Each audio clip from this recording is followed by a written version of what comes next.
বন্ধুরা, আজকের আমি একটা নতুন রেসিপি নিয়ে চলে আসলাম। এটা হলো একদমই সম্পূর্ণভাবে নিরামিষ রান্না, কচুর লতি রেসিপি। দেখো কিভাবে আমি বানাচ্ছি কচুর লতিটা।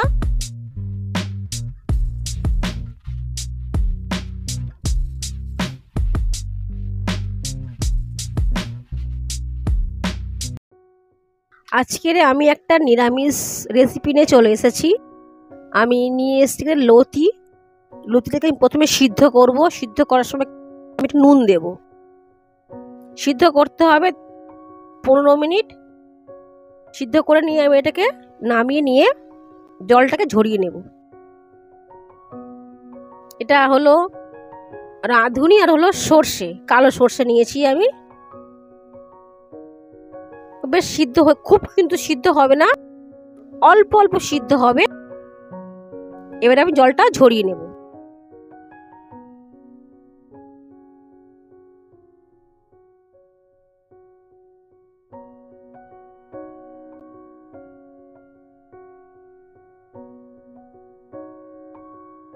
আমি যে সর্ষেতে আর রাঁধুনিতে আমি একটু জল ঢেলে দিলাম, কারণ সর্ষেটা একটু নরম হবে বলে। আমি কিন্তু শিলেই বাটবো। আর দেখো ফোড়নের জন্য আমি নিয়ে নিয়েছি এখানে কালো জিরে আর হলো শুকনো লঙ্কা। আমি তেল দিচ্ছি, তেলটা কিন্তু ব্যবহার করলাম, এখানে আমি সর্ষের তেল ব্যবহার করেছি। এইবার আমি লতিটাকে দিয়ে দিলাম।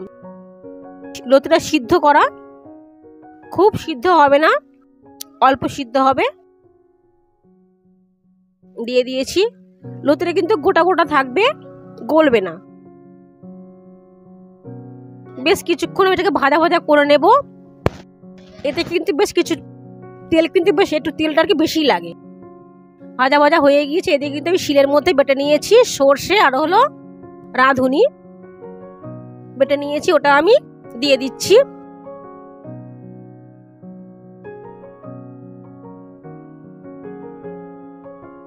এটা বেশিক্ষণ কষবো না, অল্প একটু কষবো। এর মধ্যে আমি দিয়ে দিয়েছি সামান্য পরিমাণে একটা নুন দিয়েছি আর একটু মিষ্টি দিয়েছি, কারণ যেহেতু নিরামিষ আর কচুর লতিতে একটু অল্প না মিষ্টি দিলে হয় না। আর আমি একটা কাঁচা লঙ্কা চিড়ে দিয়েছিলাম।